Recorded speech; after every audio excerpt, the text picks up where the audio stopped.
Welcome back. The race in the 27th Congressional District is a rematch between Democratic Congresswoman Donna Shalala and Republican Maria Elvira Salazar. Shalala won that race in 2018. Before that, she served as a Health and Human Services Secretary during Bill Clinton's presidency and is the former president of the University of Miami. Salazar is a longtime journalist who has covered Latin America and has hosted her own program on Spanish-language television. We taped this debate on Thursday and started with the issue of health care. There are more people signed up for Obamacare in that district than any other in the country. 20 million Americans rely on Obamacare, which guarantees you can't be denied insurance because of pre-existing conditions. You can stay on your parents' insurance until you're 26. You can't lose your insurance because you get sick. Preventative care like mammograms are free, and there are no more caps on the amount of treatment you can receive. But there are problems, and that's where we began our discussion. So the first question to Congresswoman Shalala, what needs to be fixed within this system, and why do you believe the Democrats in Congress are better suited to make those fixes than the Republicans? Well, first of all, we've already made those fixes. We've passed a bill in the House of Representatives to deal with the subsidies because we really do need to close those gaps. It's not as affordable as we wanted to make it in the first place. Usually when you do a big bill, what you do is make corrections after a year, but the Republicans wouldn't allow us to do that until we took over the House of Representatives. So getting the subsidies right is the first thing that we must deal with. But unfortunately, the president has gone to court with a bunch of attorney generals, Republicans, including the Florida people, to get rid of Obamacare completely. And that case is going to be heard in November. And that is more than unfortunate. It's a disaster for people in our district. But I just want to be clear about something you just said a second ago. Did you say that the Democrats in Congress fixed it, but it just hasn't been signed by the president? Or do you think there is still a problem right now? And you didn't address the issue of deductibles. How do we do that? And then I'll come to. We have actually passed a bill to deal with subsidies and deductibles in the House of Representatives.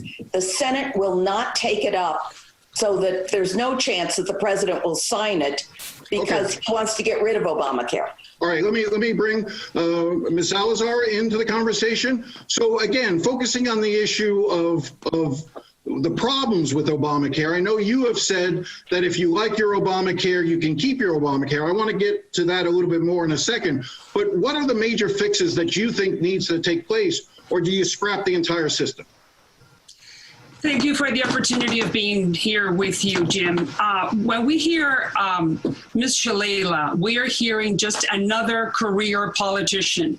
A lot of words and no action. A lot of words and nothing that we can really understand. Healthcare in this country is a mess. She was the main person at the helm of the Department of Health for 8 years. And what happened during her term? More people, the American worker paid more money for their coverage and the services went down. So if somebody in this country had the opportunity to fix healthcare, was her. Now let's go to what's happening right now. Healthcare in this country, as I said, is not in a good shape. Obamacare, if you like it, is the only thing we have. So you need to keep it until Congress offers something better, cheaper, and for everybody in this country. But what would that I believe. Like? But what would that look like? Well, that would like a competition, because when you have good services that are cheap and for everybody, is because the forces of competition are in the industry. We have a lot of big pharma that the Democrats never took on. We should be having those meds from Mexico and from Canada imported so the elderly can pay less. But right, Ms. Shalala had that opportunity during 8 years during the Clinton administration, and nothing really happened. Let me bring her in. So the issue, so what I've heard from Ms. Salazar in previous discussions as well is she believes the answer is increased competition. Respond to also her earlier claims that as HHS secretary, you did nothing to fix the problem, as well as the issue of, is competition the real recipe here?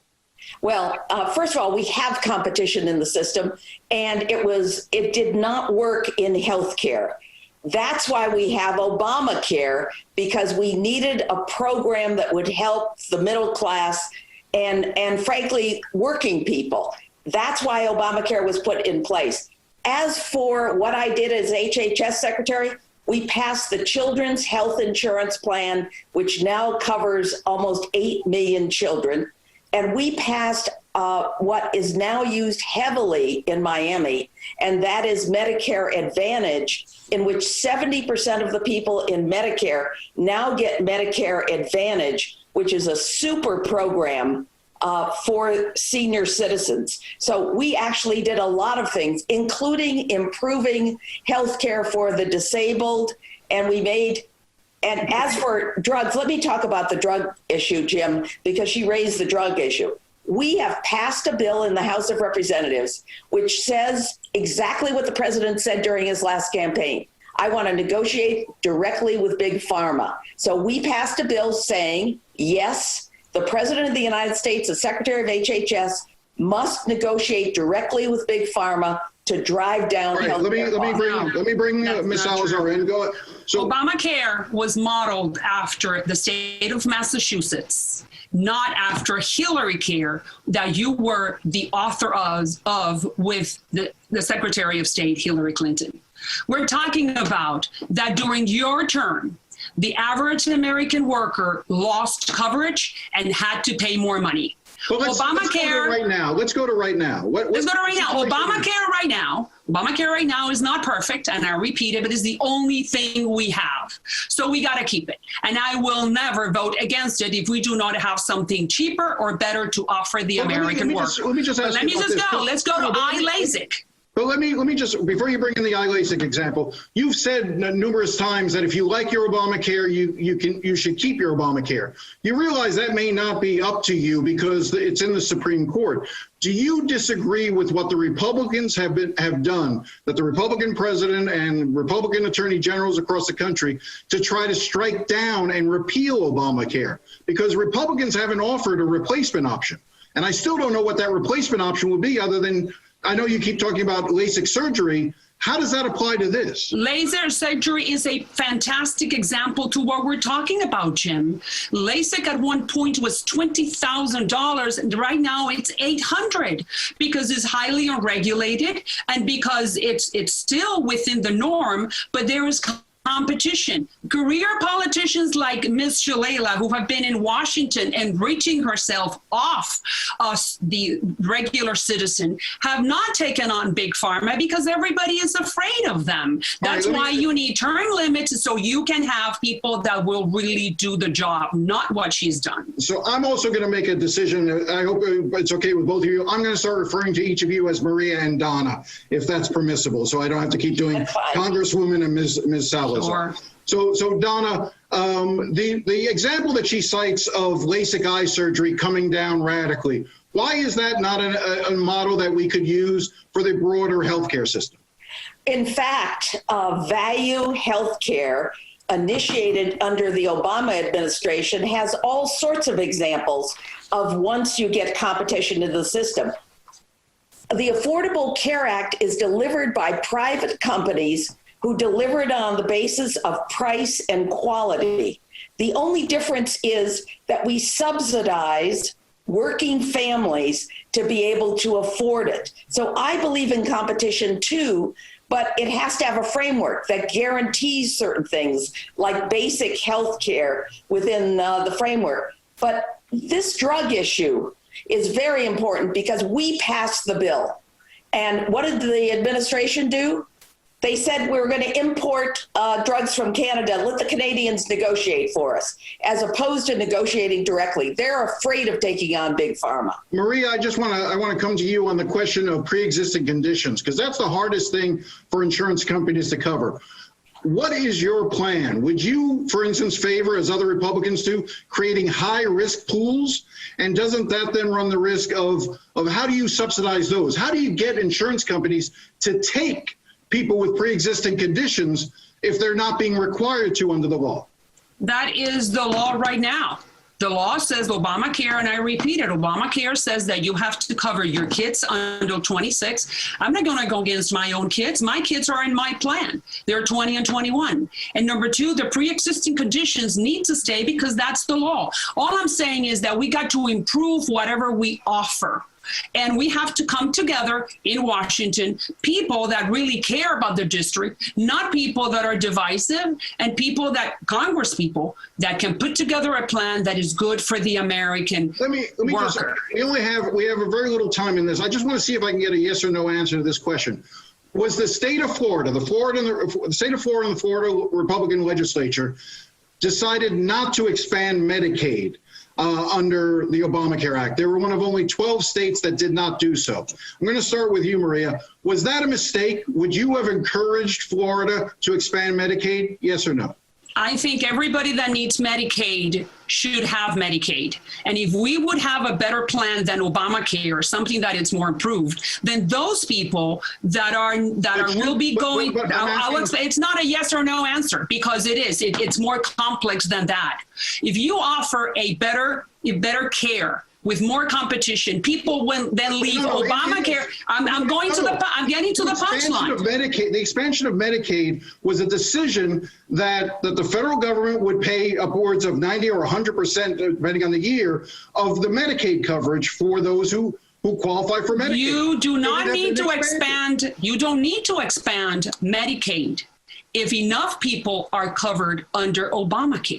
Okay, let me go to then, that's the answer. But then why would they be covered under Obamacare? Because enough people will have left Obamacare and go to the private companies that are offering something cheaper and better.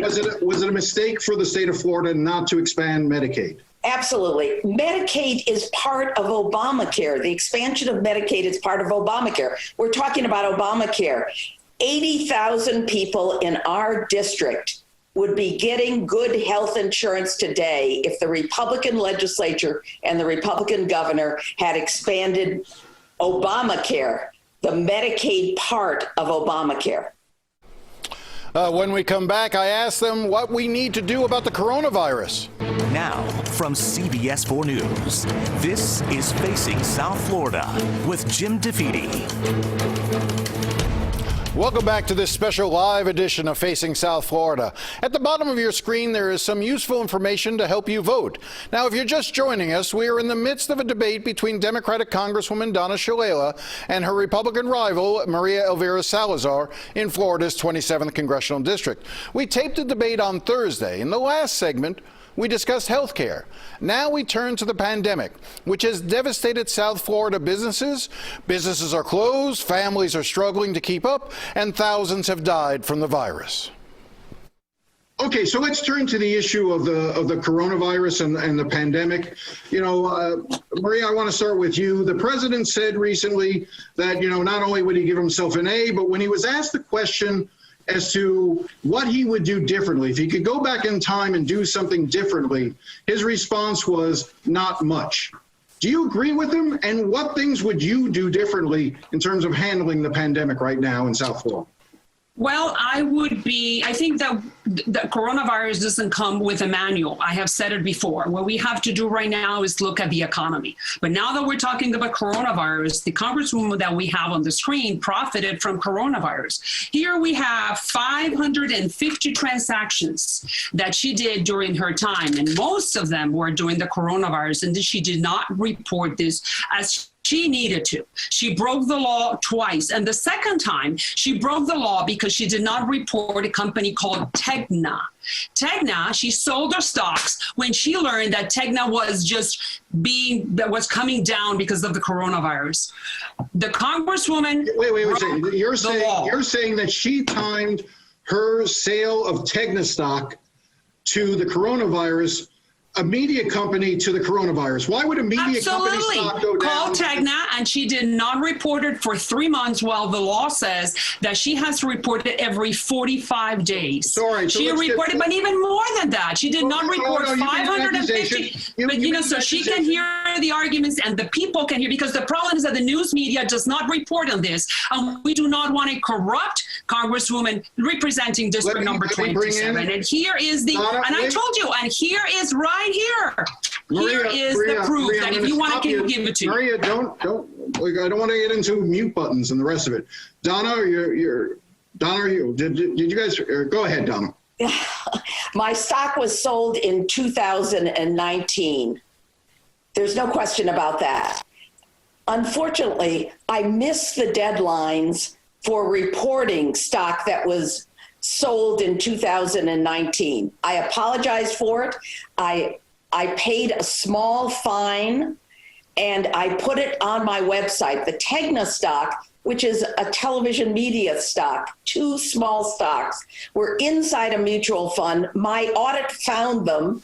I reported them and put it on my website. My sales of stocks had nothing to do with coronavirus because they were sold in 2019. Let's just Madam, you said that your stockbroker. Maria, let's just stay with this for a second.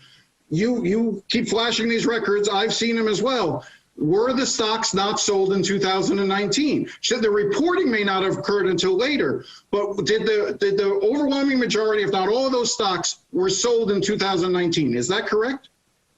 They were, and they were not reported for 17 months. So wait, the second time. Wait a second, I'm going to ask you the question. The question is, if she sold the stock in 2019, why are you accusing her of profiting from the coronavirus? See, I see this also as, I think she was absolutely wrong and violated the Stock Act, and I think that there is a penalty for that. But is there not also something to be said for making a baseless allegation? You're saying that she profited from the coronavirus when she sold the stock before the coronavirus hit. I will answer. Tegna is the name of the stock.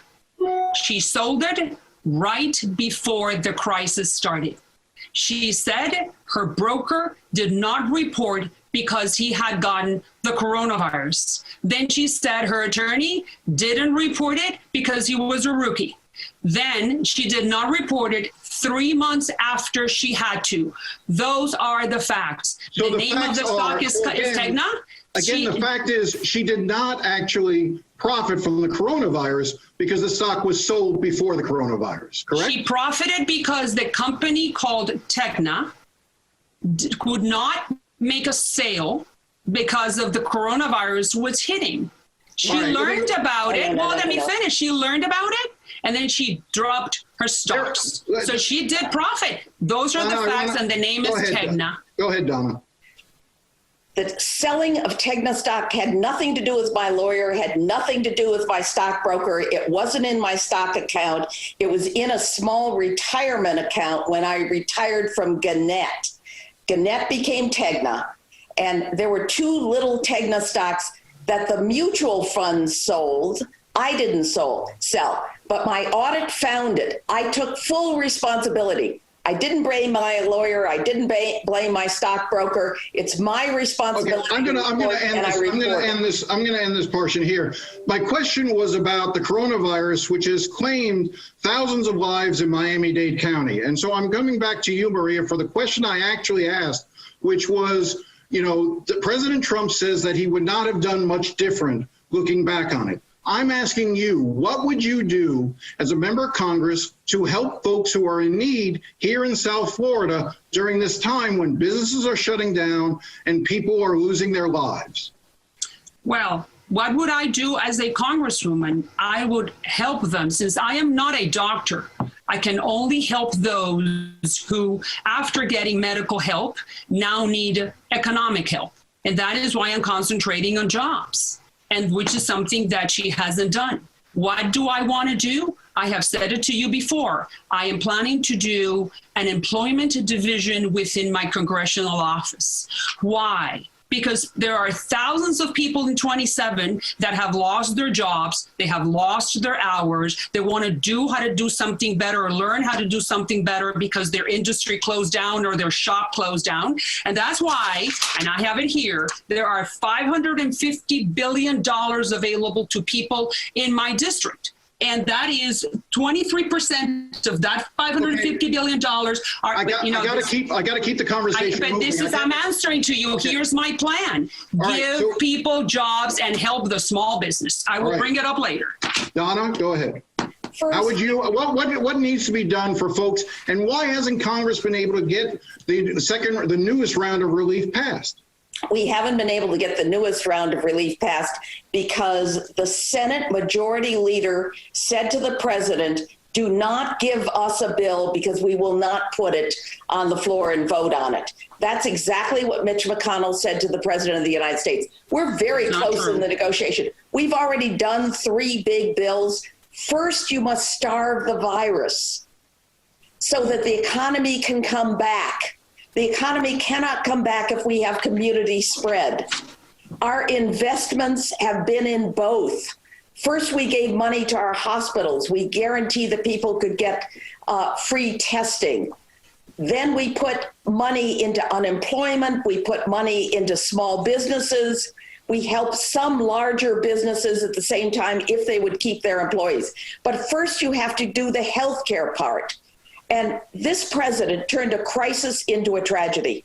We have 4% of the world's population, and we have 25% of the coronavirus cases. That is a human tragedy that the president of the United States, enabled by our own governor, has caused this country. But Maria, I'm going to ask you, Maria, do you believe President Trump has done a good job of tackling the virus? Listen, let me just answer what you just said. Well, first answer my question. I'll answer now, but let me finish with her. There was $1.8 trillion on the table.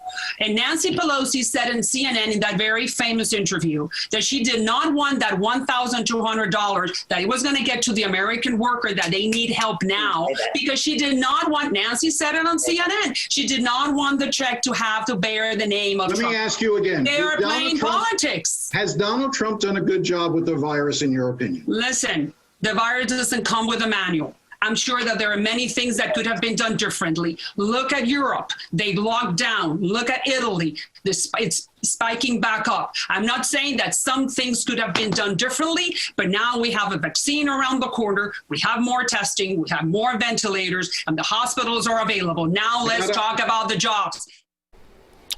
More with the two candidates when we return on this special edition of Facing South Florida.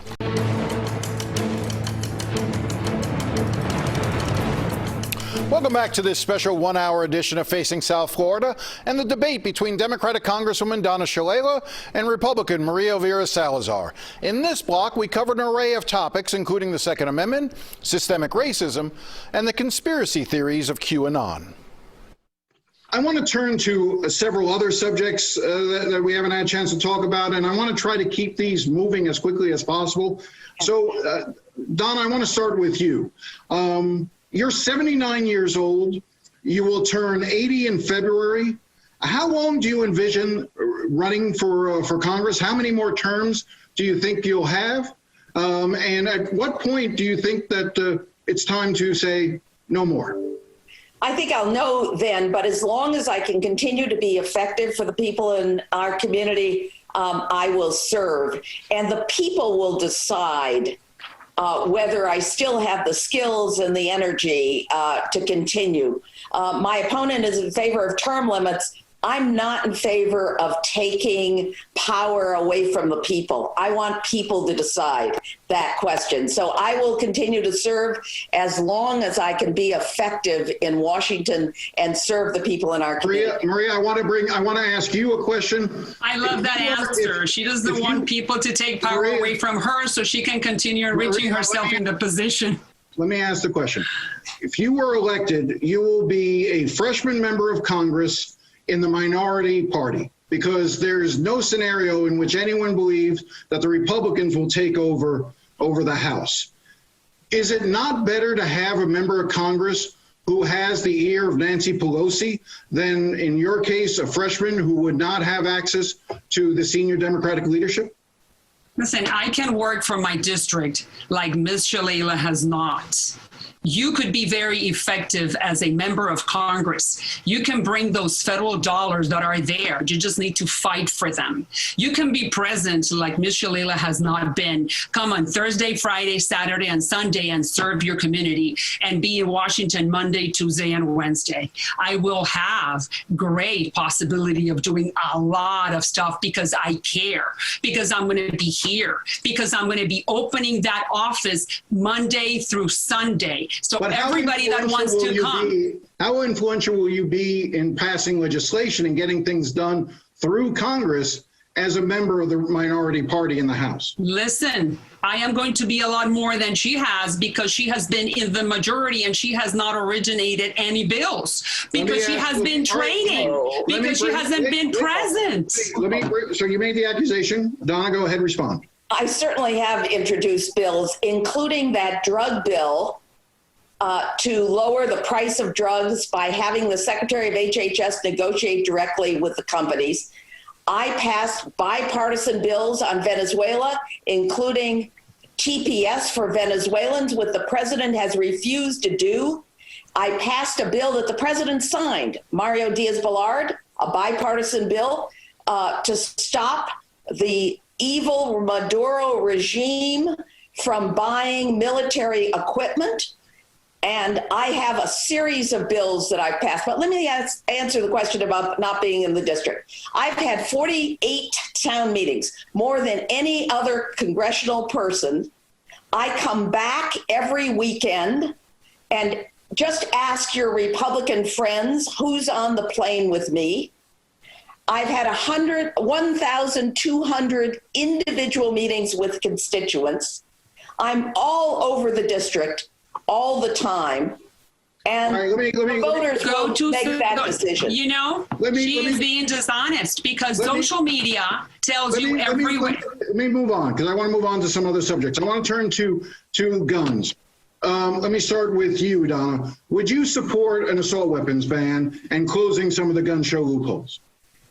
First of all, we did pass a bill to close the gun show loopholes. We also passed a series of bills for gun safety. I absolutely would support a bill to end the assault weapons, an assault weapons ban. And I was part of the team that banned it in the 1990s when I worked in the Clinton administration. Maria, same question. Would you support a bill to ban? Listen, I just want to share with you a little anecdote. If Shalala, Donna were so interested in really dealing with the gun problem, she would have paid attention to a lady by the name of Shayla Nunez, who has been calling me somebody that I do not know, whose daughter was killed on I-95 by a stray bullet. And the lady has called her office repeatedly, asking for Donna to help her find who killed her daughter. And they have said repeatedly that she is too busy. Wait a second. Wait. Are you saying that if you were saying that if you were elected to Congress, that you would find the killer of this? Listen, at least, first of all, I would sit with the mother who lost her daughter.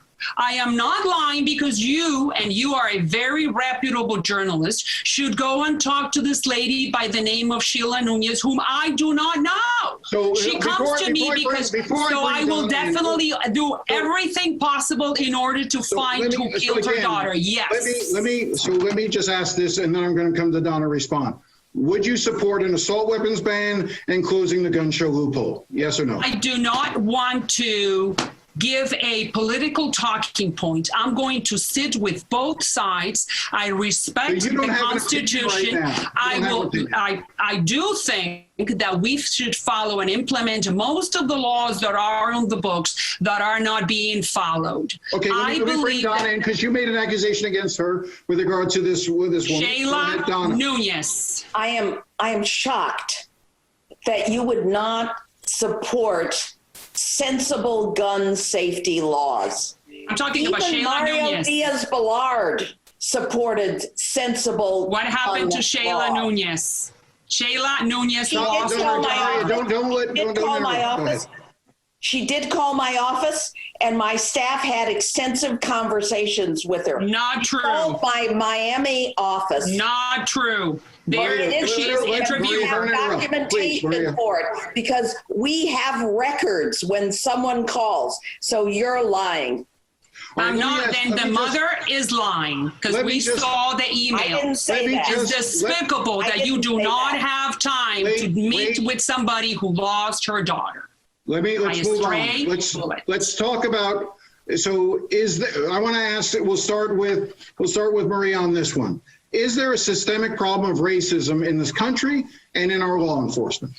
I have suffered discrimination because I covered the war and I was a female. I was the first anchor woman for an American network. So I know exactly what discrimination looks like. And I believe that our brothers and sisters in our community deserve the same rights. But I don't think that we should loot or destroy stores in order to protest. I didn't ask about looting or destroying. I just asked you, do you believe, so is that a yes, you believe there's systemic racism in this country? I think that there are big problems for minorities. I believe that they do not have the same opportunities. But I still believe that this is the best land we have, and that's why I am a capitalist and not a socialist like Ms. Shalala. Because the ones who are the systemic... Maria, I got to bring in Donna. Go ahead, Donna.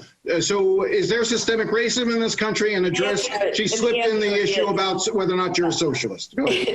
The answer is yes.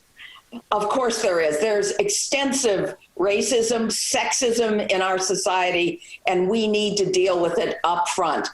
I agree with Maria that we should not tolerate looting of any kind. And I also insist that we should not defund the police. We need to fund mental health and health care and education and housing so that everybody has the same opportunities in this country. And I'm a capitalist. I don't know how many times I have to repeat that. Let me just ask this. We're just got about less than a minute to go. I just want to bring it up because there's a member of Congress, there's somebody running for Congress in Florida, Maria Elvira, who's running as a QAnon candidate, essentially. Donna, do you believe there's any legitimacy to the theories that QAnon promotes? Absolutely not. Maria, do you believe there's any? I didn't hear your question. Sorry. Sure. My question was, do you believe there's any legitimacy to the theories espoused by QAnon? I don't know what that means. I just know that what the threat we have in this country is socialism. Now, I have to tell you, even though our time was up, things sort of went off the rails at that point as Salazar launched into a full-throated attack of Shalala as a socialist. The back and forth between them went on for 6 minutes. We are posting that exchange online if you would like to see it. We'll be right back.